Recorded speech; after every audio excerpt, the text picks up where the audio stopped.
I am so grateful to have Dr. Jesse Ross join us here today on the Live Your Raw Life podcast. Dr. Jesse is a 25-year-old veteran chiropractic care provider in Charleston, South Carolina. I had the privilege of meeting him and his beautiful wife a few months ago, and it was such an honor. And I just said, who hit the record button? Because what he shared was absolutely amazing. Not only, Dr. Jesse, are you a veteran of chiropractic care, but you are also an educator and a wellness advocate. And I just love your deep commitment. And I love this for helping people reach peak performance in everyday life. I love that so much. It's so amazing. So let's just go ahead and jump in. Thank you again for being here. What originally sparked your passion for understanding the body's master healing system? I think in retrospect, the experience in witnessing how my dad handled his own health, and we were pretty devout when it came to medicine. Like if I got a sniffle, I was headed in. And when my dad had 6 months to live from congestive heart failure at the same age his dad died from congestive heart failure at 50, as I watched how he behaved. And he would share with me, the things he was doing. He said, you see how I just handled that stress? That's why I have heart disease. You see what I just ate? That's why I have heart disease. So I was getting kind of like that real time observation, and it was based on all these paperback books that he was doing research. So even though he was going to a medical doctor, he was not getting things satiated. And like us, when we dig in, do a deep dive, we think about hitting the iPhone, right? Well, he would read paperback books. And if you like that paperback book, you could wait 6 more weeks. And if the mail went great, you would get the next paperback book. So he took his studies very seriously, and he studied a lot of philosophy, theology, science, quantum physics.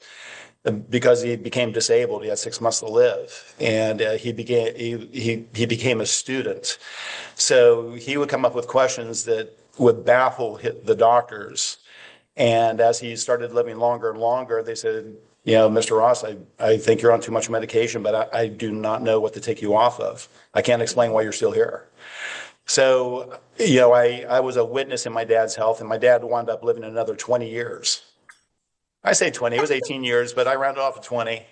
And, because of that, what I've noticed with people in worst case scenarios, let alone autoimmune and depression and everything else, I always ask these people, as a result of what you've confronted with your health, would you say in some way this has blessed your life in a way that you couldn't have unless you've confronted this health issue? And sure enough, it comes down to us dumping something that drives our body's systems too hard.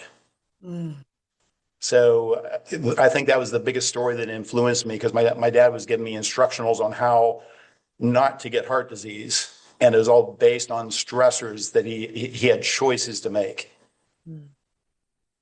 Beautiful. So your dad was teaching you way before you even went to school for this.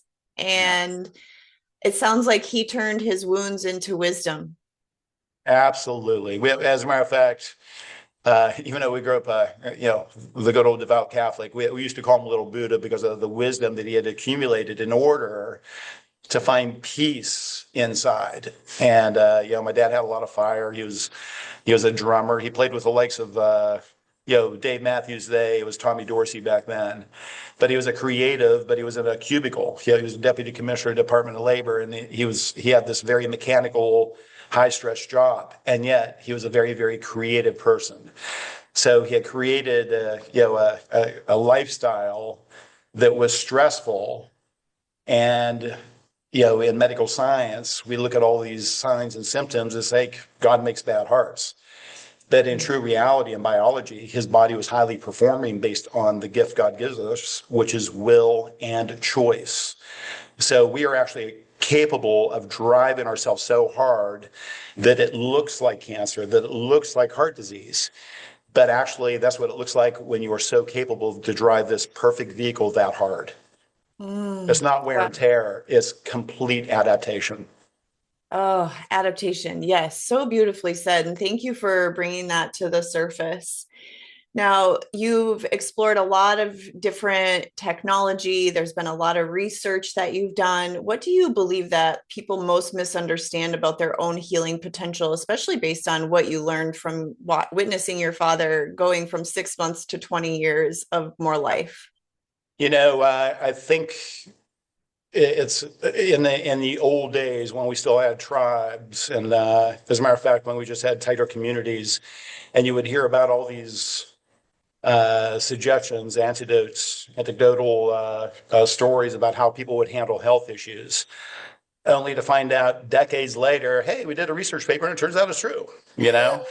So, as we observe all the animals in the wild, as we look at cultures that don't even know God, let alone science, and they're breaking all the rules, they're lifting improperly, cheating and drinking and smoking, and not knowing the rules of this sophisticated American society, that they are doing so much better in health. It doesn't mean that they don't adapt to stress in the ways that I just described it. I mean, that lifestyle would be hard on you, but our bodies are so perfectly made that we're so much more resilient. Remember, we live in America where we have 4% of the population, and yet pharmaceuticals make 75% of their profits off of a lifestyle where we do not take enough breaks, where we are the most in debt and have no intent of paying that off. And we work longer and harder. We're not hanging out all afternoon with our kids and then again at night till 11 o'clock at night and making sure we take care of our 6,000 square foot house. So we have an extraordinary pace, and because we do what people do, and the big Achilles tendon of the human being is we care what everyone thinks, and that's why social media kind of is the bars on our jail cell very often, that we think we're like everyone else, so we feel safe, and yet we're running at the pace that everyone else is. So we get the same stats that everyone experiences, and that's the American lifestyle. That's why we have this hierarchy of disease, because we replicate the same thought process and patterns. 95% of the thoughts we have today are the same ones we have yesterday. And based on our experiences determines how we measure our experience in our environment. Well, the biggest part of our brain is the ability to feel, emote, and sense. That's the frontal lobe. So based on uh, the experiences we have determines how we measure the present.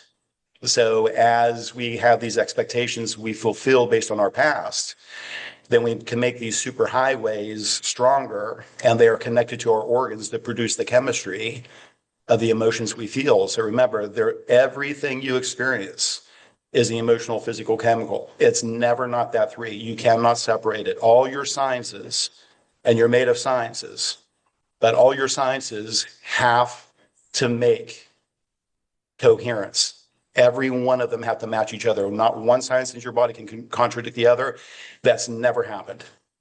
Mm. So by treating our bodies as it's failed and weak, when we treat symptoms, you are literally knocking out your own adaptation.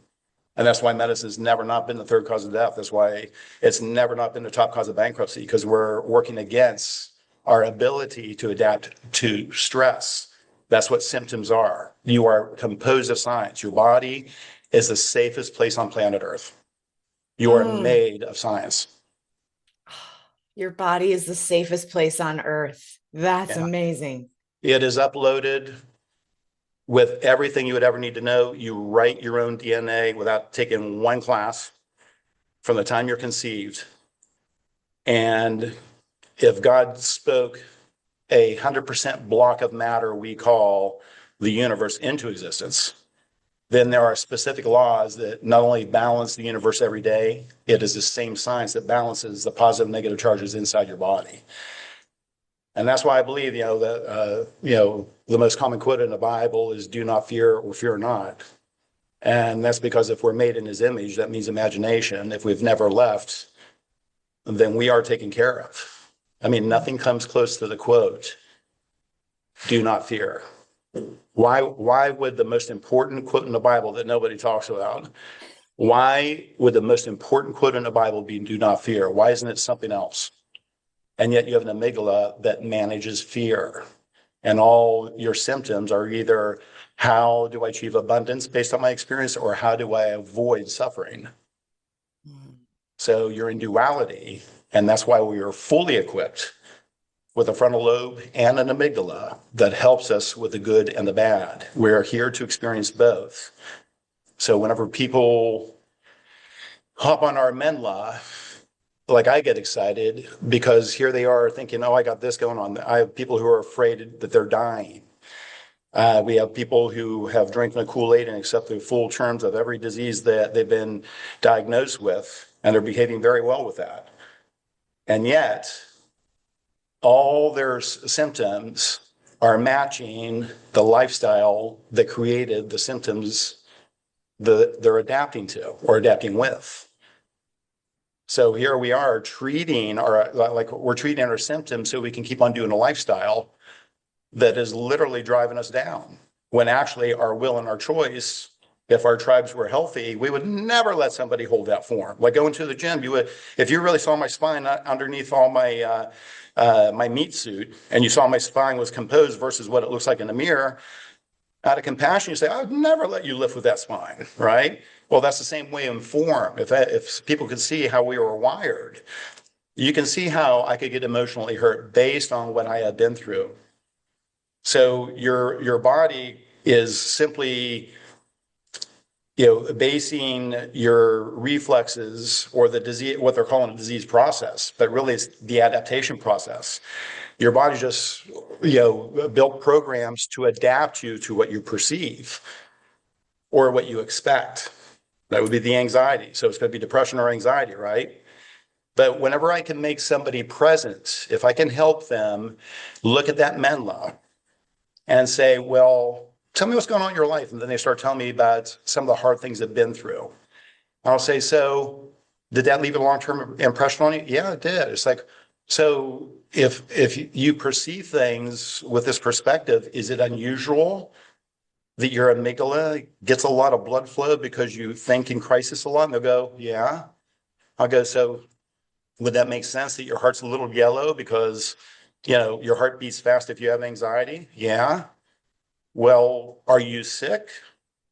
Or based on your experience, are you actually overperforming? And they'll go, I think I'm overperforming. Yeah, so you're not really sick, are you? Yeah, we can make some choices that clear all that up before we even get to work. So, that's where I call the moment the observer changes the outcome. Has anyone ever pointed something out to you and you went, oh crap, I didn't realize I was doing it. And that behavior starts right there and there. It's not months, oh, I got to get this behavior away from me. No, it's like, crap, I didn't know that. That's what happens with the Menla. That's the way I use it. I use it for people to see that their bodies are in complete adaptation. No, they're not sick. And based on those conditions, if we were to change those conditions, then we are going to change what's going through their DNA because we're changing their feelings. And it's always emotional, physical, chemical. It's never not that. Does Yeah, that make sense? exactly.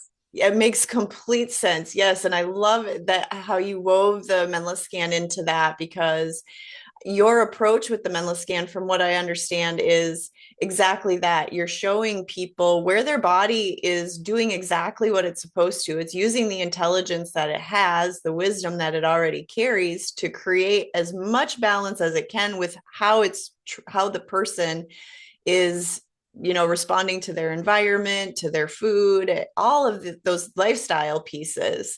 It's so beautiful, and I really love hearing that. So what would you say, aside from being able to see the present here and now, this when we take a Menla scan, we see the body in real time.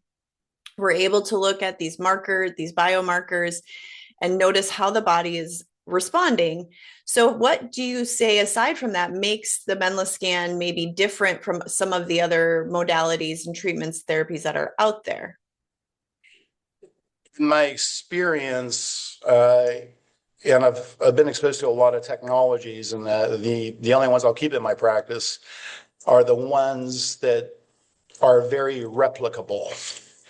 So I know the Menla to be, what is it, like 80 to 95% replicable. And the only thing that can make that difference is if someone had a thought during the process. And we've had people who went into a bit of a fight or flight just but a thought that popped into their head, and it was almost like we could measure it in real time.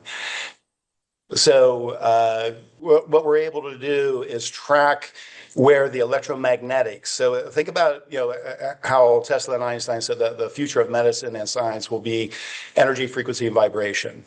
Well, if you think about how the universe was started, 99% of us believe that we're indivisible from God, that we're some form of eternity that we don't quite understand.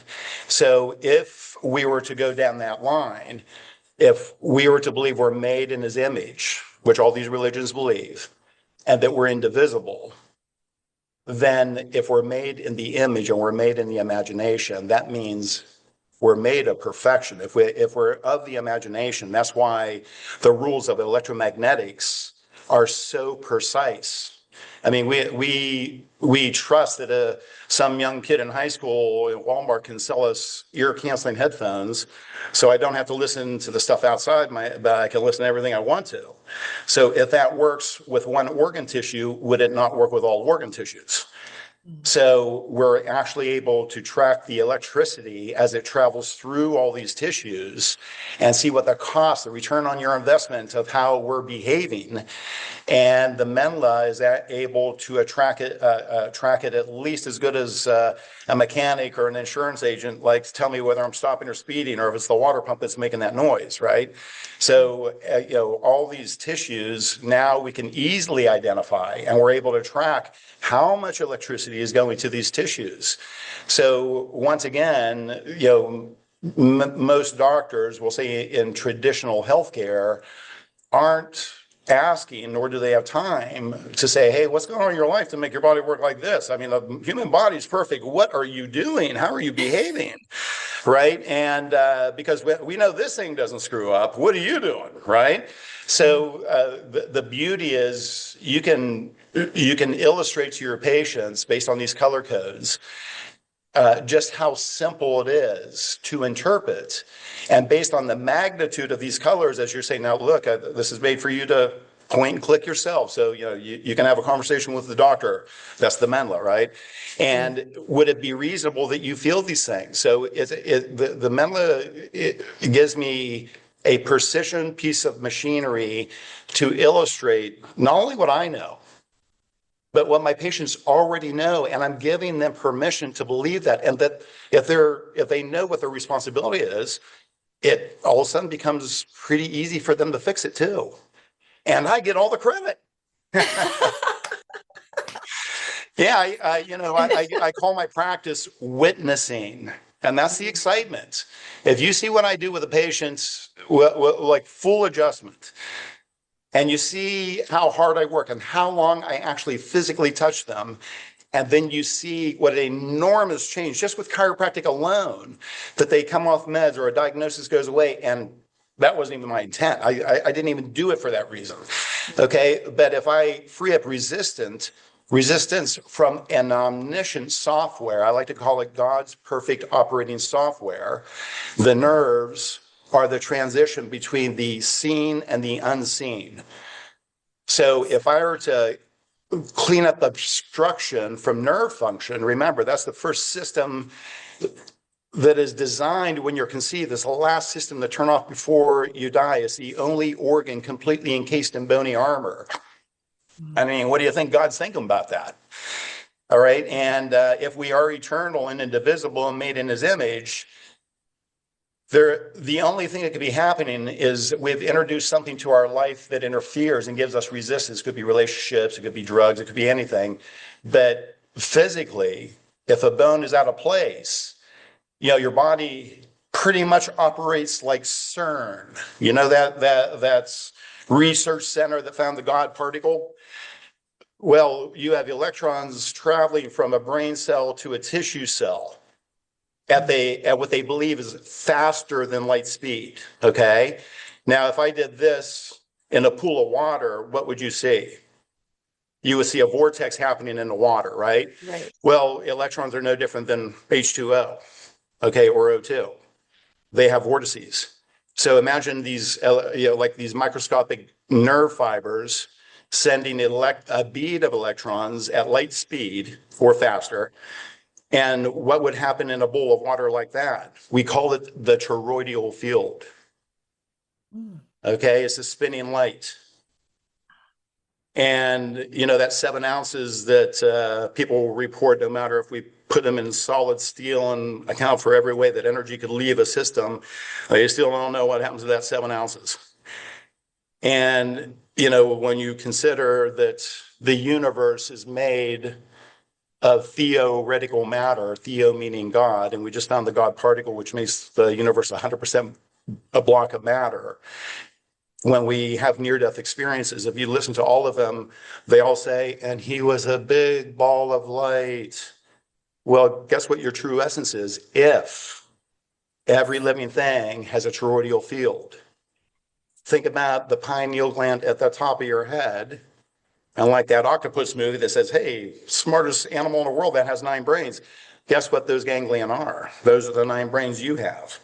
Mm. And if cymatics can make replicable patterns of matter based on frequencies, isn't that interesting that this eternal toroidal ball that we describe God in us in his image, as that light is traveling through our prism of DNA, wouldn't our bodies, if it's made of theoretical matter, be in the middle of this big toroidal ball, which that is the fact, anything that's living has this ball or it doesn't exist, that is actually an expression of what you share with God. Mm. And this is divine, sacred structure we call the human body that's completely adaptive, that heals itself, that's sovereign, that it heals itself. But remember, there's no cell, like no matter what your age is in the viewing audience, there's no cell over 9 months. So look at what Mm. we blame on bad belief systems of this happens with age or statistically with that. No, statistically happens with bad behaviors. Good behaviors, good things happen. Bad behaviors, good things happen, because even if it were cancer, that's the adaptation. And that means the body's perfect, but your behavior's bad, but your body highly performed. So, Yes. the body's perfect. And that's what I enjoy about technologies that measure you on with such precision, because all you're doing is proving to the body or proving to the patient what they kind of already felt. And then you empower them. And as they get empowered, that they know that they created this and they know they can reverse it, because if they're made of science, they can reverse it. Ooh, it's so good. It is. And that's the excitement I see with my patients, what you're sharing with her, because remember, it sounds like truth. I mean, God gave us some bullshit meters. Okay. It's the prefrontal lobe, it's the frontal lobe. And that's why so many people have trust issues where it comes to what they're calling science, when no disease has ever changed this organ. Pharmaceuticals around for 175 years. They've never solved an issue. Okay. They have made more money. Every bell curve makes a hell of a lot more money.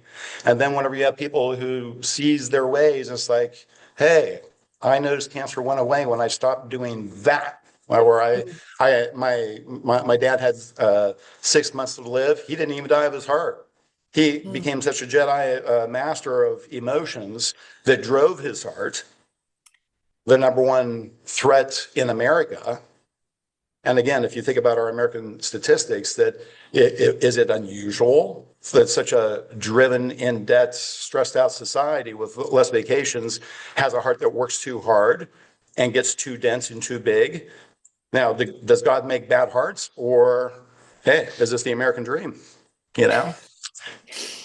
Oh my gosh, yes. So many beautiful things in there. One thing that I want to just kind of come back to, because you named it at the start, was energy precedes physiology, physiology precedes pathology. And so knowing, like, everything starts out in our field, whether it's something we've heard, something we've learned, we've taken in from our environment.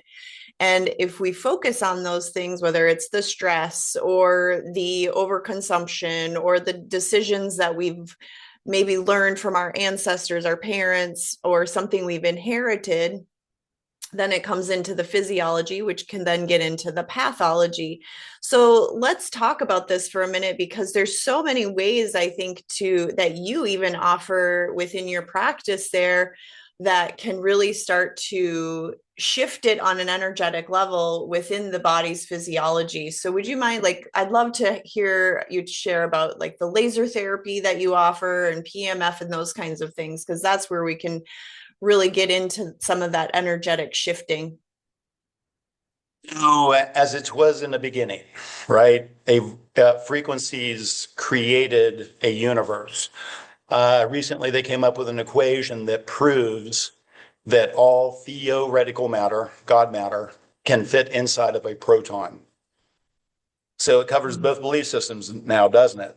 So now it's a matter of what makes sense deductively in your belief. So when I have chosen my equipment, and remember, it's been a 31-year journey for me in practice, where my practice is more from the traditional musculoskeletal, which is fantastic. People definitely and desperately need that, without a doubt. And even if people are just practicing musculoskeletal, they're still freeing up nerves. So then I got into when my dad got ill, and whenever I started having children, it started bringing awarenesses to things that I needed to support the development and birth of my children. The sensitivity that just getting my father upset could make him overload his heart with emotions that were based on electromagnetics because they were feelings. So the technology that we use, if first there was sound and then there was light, we use light and sound. So it's amazing that all I have to do is use my PhD system, I like to call it. You know what that is? It sounds like I'm pretty smart. And I stole this off of Dr. Gary Douglas. But he says, push here, dummy. That's my PhD system. So, Menla works very well like that, very simple to operate, and yet a picture says a million words. So one of the highest impact that I can provide for my patients is the education. That's based in frequencies. Okay. And even if I screw this message up to all your viewers, it's based on my experience, my passion, my 30 years of experience. And even if I screw this thing up, God wouldn't even allow me. You guys are going to get something out of this that's going to make you look at your body with more reverence. Yeah. So the Menla is like one of my most high impact tool, and I'm not just saying that to you guys because I represent Menla. I represent my patients. Actually, I represent God, and I find that this is the most accurate way to help a patient see that they have never not been safe, and that's why you do not fear. So that's number one. And I check them every 12 visits, because if I'm doing what I should, if I'm practicing science and my results are replicable and they reverse what you've been through, then I should be tracking the success of my patients. If they have a divot, we can go right to that date and say, tell me what happened on that date, because your sciences are matching it, right? We use biofeedback systems. I have a number of them where we can measure not only to what tissues most of your currents travel to adapt your inside body to your outside environment, or to how you feel about yourself. We're able to counterbalance that, like noise canceling technology, I think is we'll say a metaphoric way of explaining that. And also remember, we're running electrical current through people, but we're running it encoded with a numerical perfection of a wave. Now, remember, that's how you see me. Remember, everything that you experience starts from a nerve ending inward. When people, see something, that starts from the macula backward. They're not really seeing their world. They're composing a picture of the world. So that is what sensory is about. Then in that frontal lobe, not only are you sensing, you're also comparing to how you feel about that. And then it generates an emotion. All of this is simultaneous. So I select technology that instead of fighting a tumor, like you'll be healthy when that damn tumor's gone, no, you'll keep on sending a signal to build a tumor as I'm trying to fight a tumor. And that's why I can spend all my money fighting a tumor. And then it's like, guess what? He died of a tumor, right? So what we're looking to do is get rid of the command that is making a tumor necessary.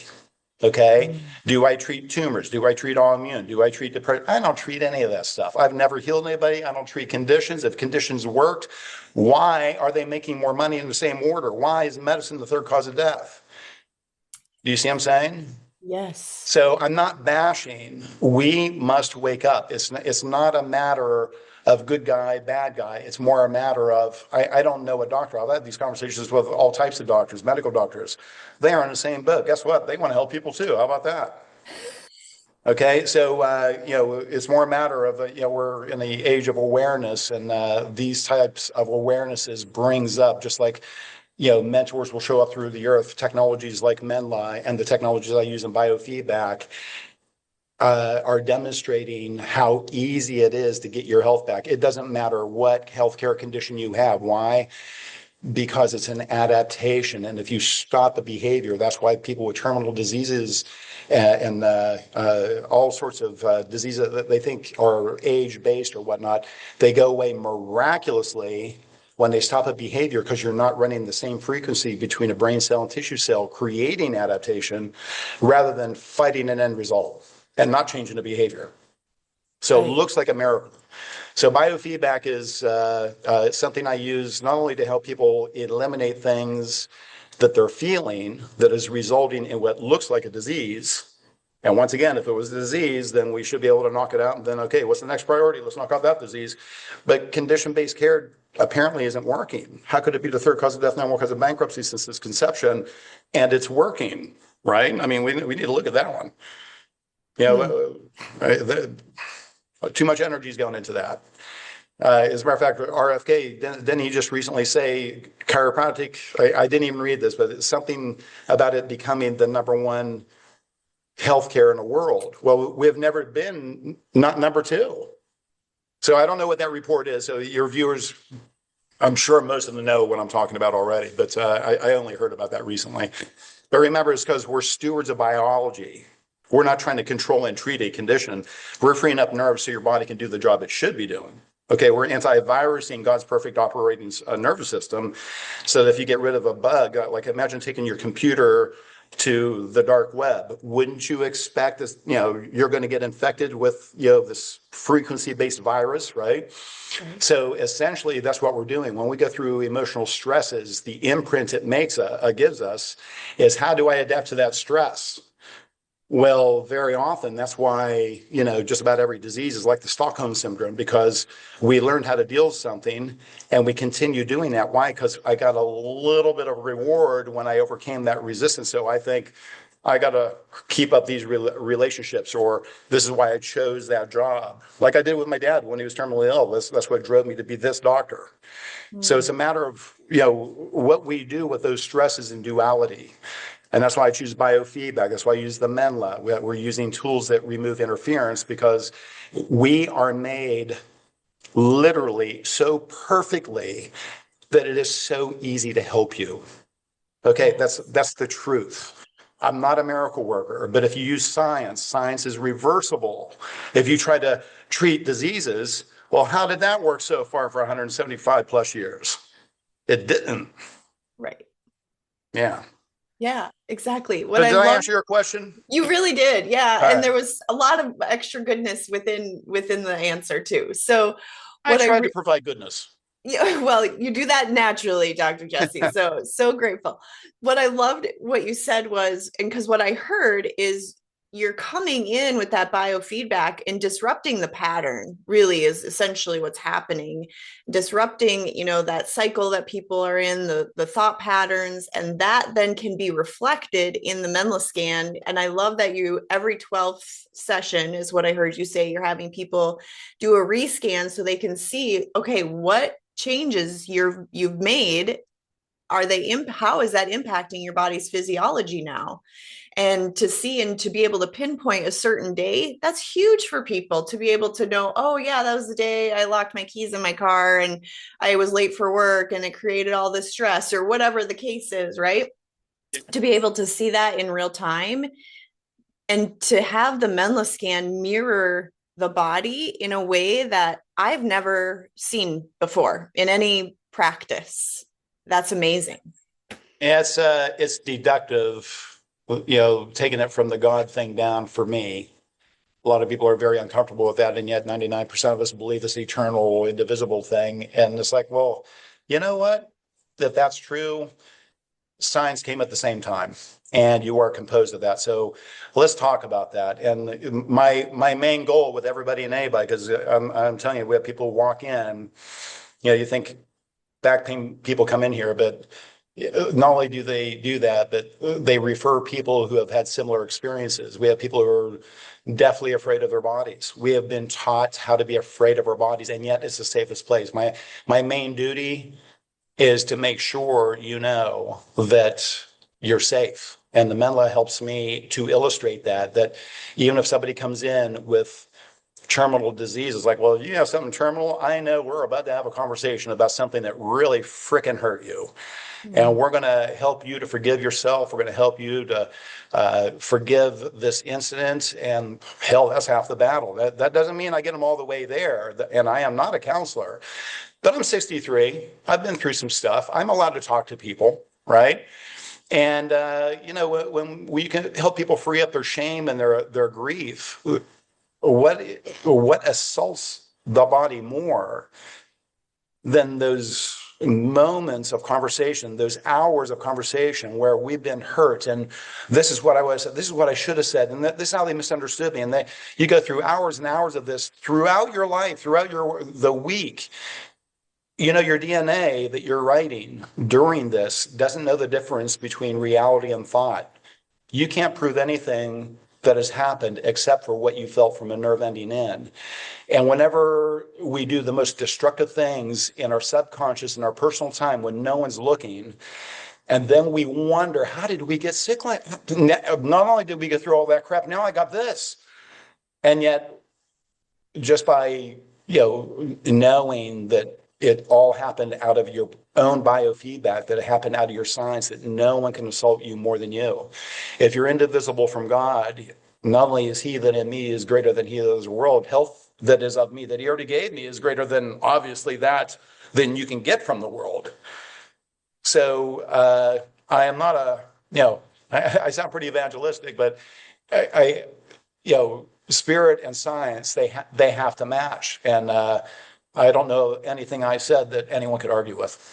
Yes. So, Yes. one of the first technologies I suggest to everybody and anybody is the original technology. Do you know what the original technology is that created everything?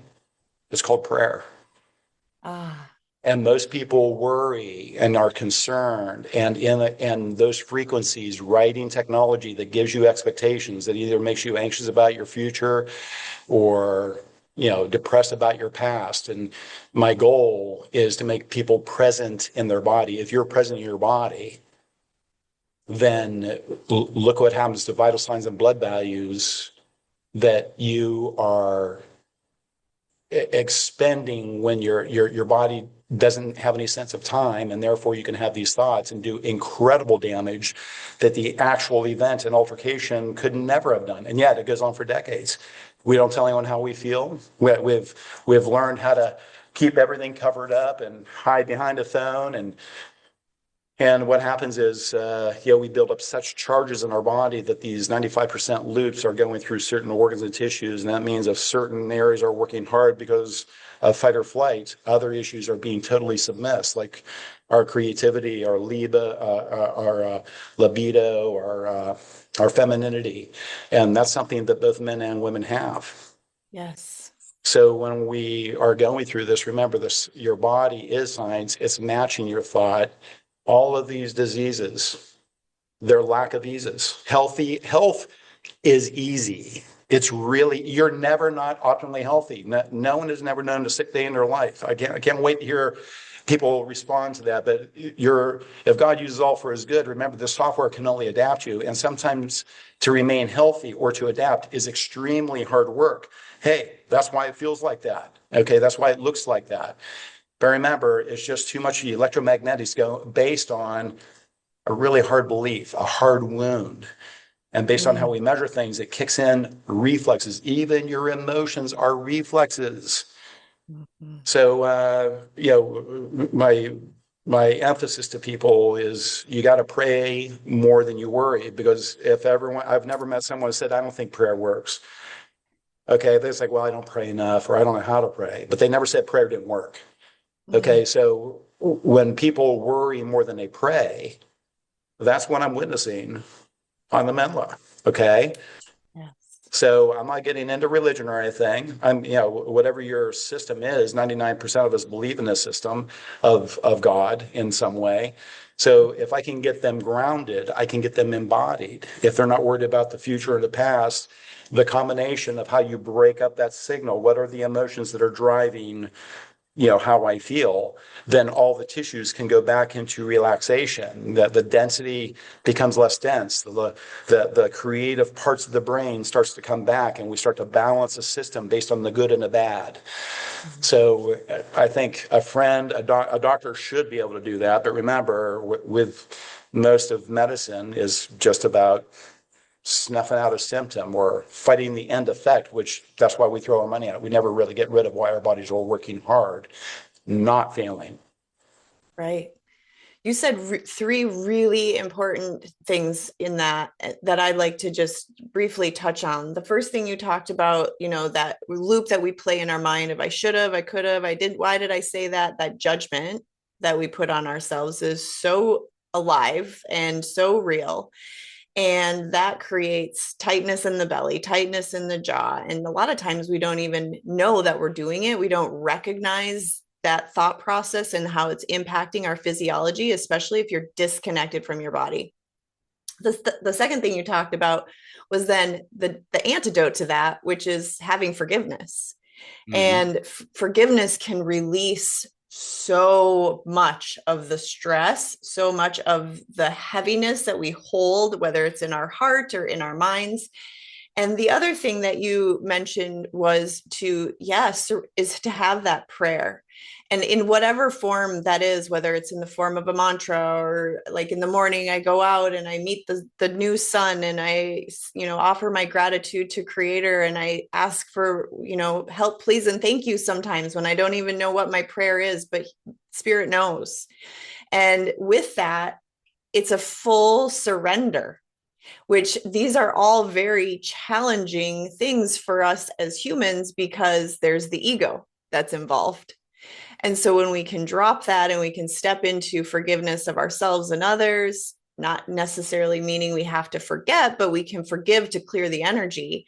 And when we surrender to just, I am this vessel and I am here to be of service. And so any guidance, support that you can help me with, Creator, God, universe, what you subscribe to, believe in, then allow that to transpire and let it, form and take place in your life. And so I really love that you brought all that to the forefront for us to think about, to realize about ourselves. If you could, in the most perfect world, give one wellness tip, guidance, habit to people, what would that be? Uh,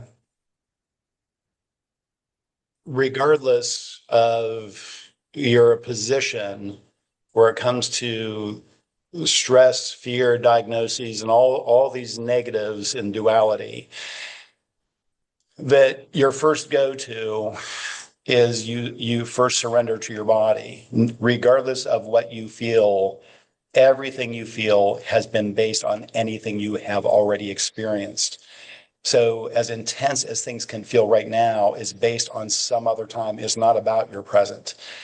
So if I would make a U-turn, and I have many times to get my cell phone, that's a very important link. And yet, honestly, it's a big disruption, but I believe that it is something that I need to operate my life. Meanwhile, we have this body that regenerates. It literally does not age. I mean, how old are you? 46.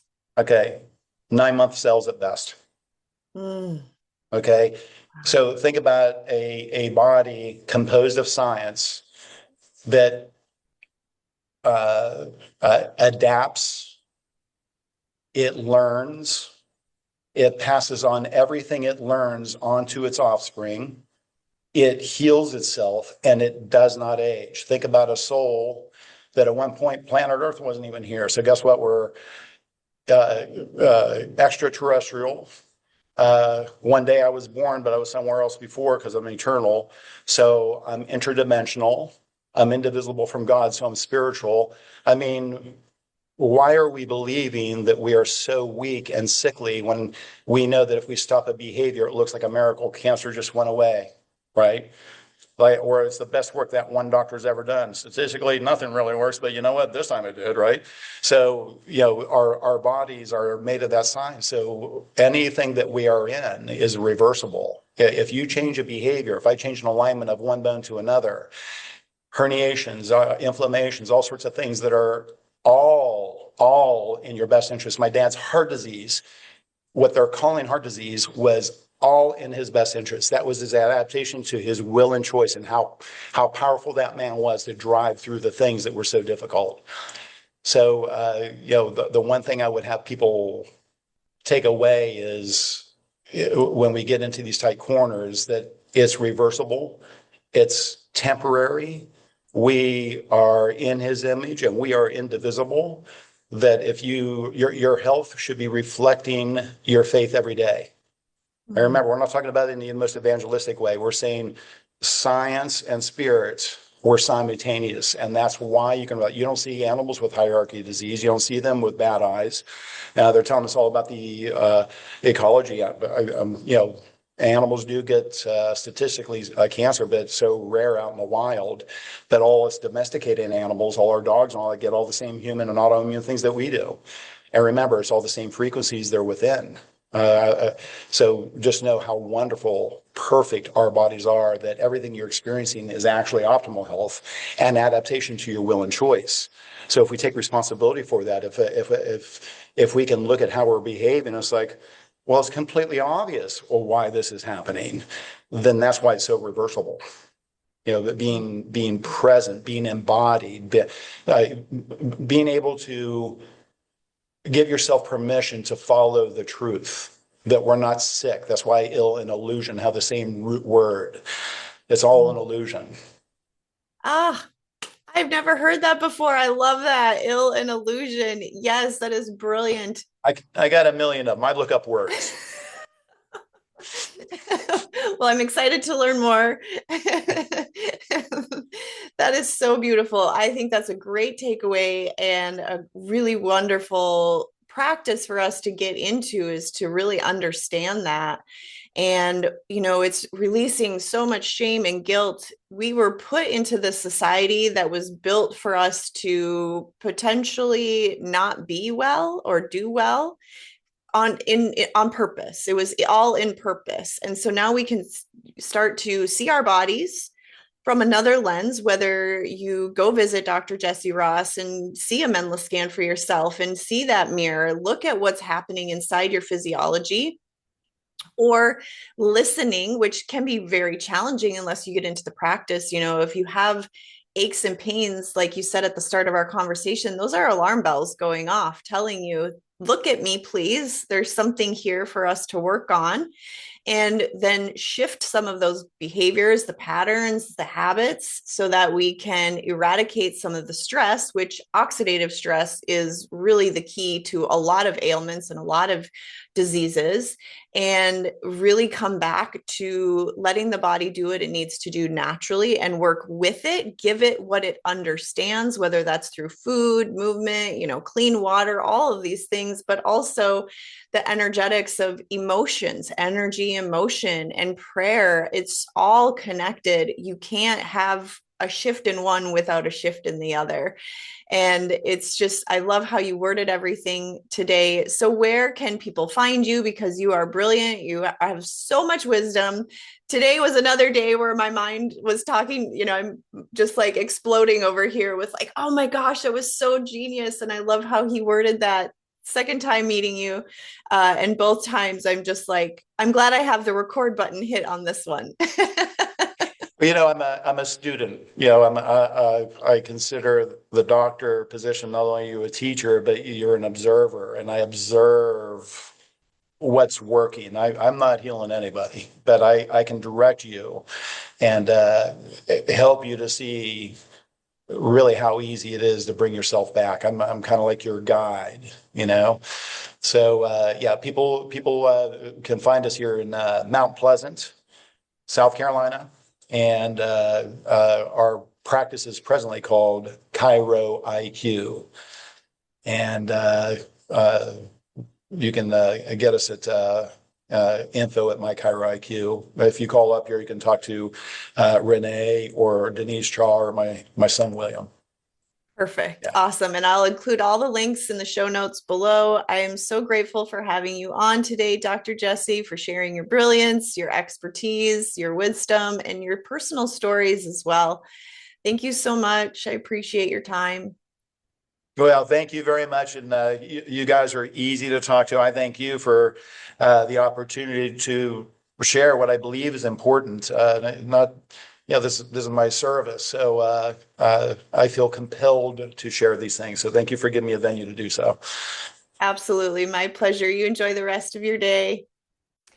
If you've been enjoying these conversations and feel called to experience some of this work for yourself, I invite you to join me over on Insight Timer, which is a beautiful space where I offer guided meditation, yoga classes, Tao Hands blessings, and my Sacred Alignment Circle, which is a gathering where we come together in shared intention, remembering that we are all connected and that healing deepens in community. These circles are a space for reflection, grounding, and returning to balance together.